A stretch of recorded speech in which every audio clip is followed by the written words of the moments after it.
Aujourd'hui, à Comment c'est fait? Les batteries au lithium. On entend de plus en plus parler de voitures vertes. Et ça n'a rien à voir avec la couleur. On parle plutôt de voitures électriques. C'est une source d'énergie propre, renouvelable, et surtout, me direz-vous, ça coûte 3 fois moins cher que l'essence. Il y en a déjà à l'essai dans les rues de Montréal. Et en France, il y a plusieurs projets pilotes. Bref, c'est du sérieux et ça marche.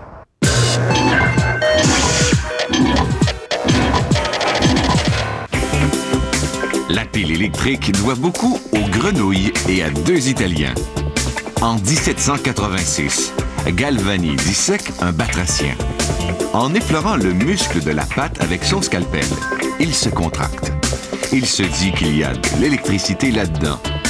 Plus tard, Volta, lui, croit que le courant est produit par le métal des instruments, la bête n'étant que le conducteur. Il empile donc, pour prouver ses dires, des disques de zinc et de cuivre qu'il relie à des conducteurs et des tissus imprégnés d'eau acidulée. La pile électrique est née. Nous sommes en 1800. Les piles alimentent plusieurs moteurs électriques. Prochainement, un module de pile lithium-métal polymère comme celui-ci pourra propulser tout autant un véhicule électrique qu'un véhicule hybride. Cette pile sera formée de 4 composantes. Tout débute avec ce lingot de lithium qui pèse environ 5 kg. Il est transformé en une mince feuille à l'aide de cette presse d'extrusion qui exerce une pression de 400 tonnes. Il en ressort un film d'une épaisseur d'environ 250 microns. Toute la séquence d'extrusion est rigoureusement contrôlée par des systèmes informatiques. Le feuillard métallique de lithium possède l'épaisseur requise de 250 microns, soit 0,25 mm. Le feuillard doit être encore aminci. Il est placé sur un rouleau et est transporté au laminage.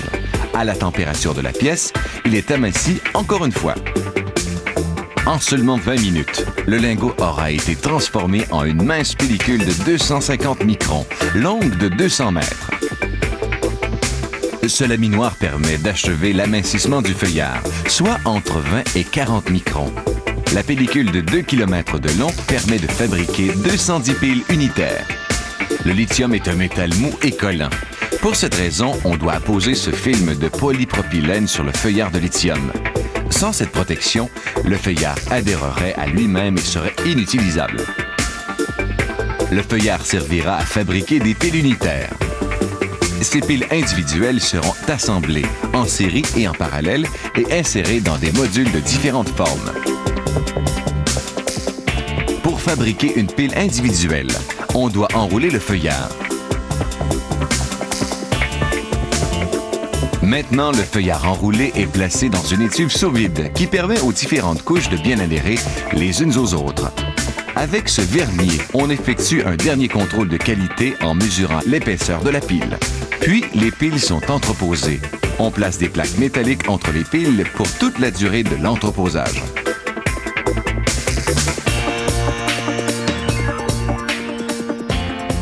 Il reste désormais une étape, la métallisation des contacts. Cette fixture envoie les piles unitaires à cette unité de fabrication. Un robot manipule la fixture. Elle est d'abord placée dans une cuve de protection. Puis, la métallisation des contacts est effectuée par la projection de métal en fusion.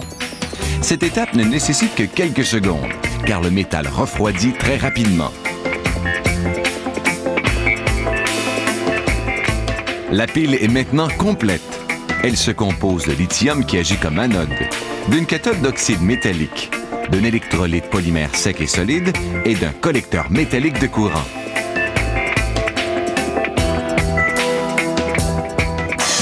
Il ne reste qu'à assembler les piles individuelles. Ce ballot est d'ailleurs prêt à être assemblé.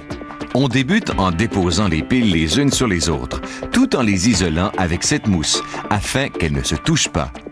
Ces feuilles rouges sont des éléments chauffants, car les piles lithium-métal polymère fonctionnent à une température variant entre 40 et 80 degrés. Le module est maintenant complété. Toutes les piles unitaires sont reliées à une carte électronique située au-dessus du module. Les modules terminés sont assemblés les uns aux autres, en série et en parallèle, pour former un pack qui servira tant à un véhicule électrique qu'à un véhicule hybride. On voit ici les modules d'un pack d'un véhicule hybride, c'est-à-dire une voiture fonctionnant avec un moteur à essence et un moteur électrique. Ce prototype de pile a été conçu pour un véhicule entièrement électrique. Les piles lithium-métal polymère nous permettront de nous passer des piles traditionnelles, plomb-acide, lourdes, incapables d'accumuler autant d'énergie et d'une durée de vie beaucoup plus courte.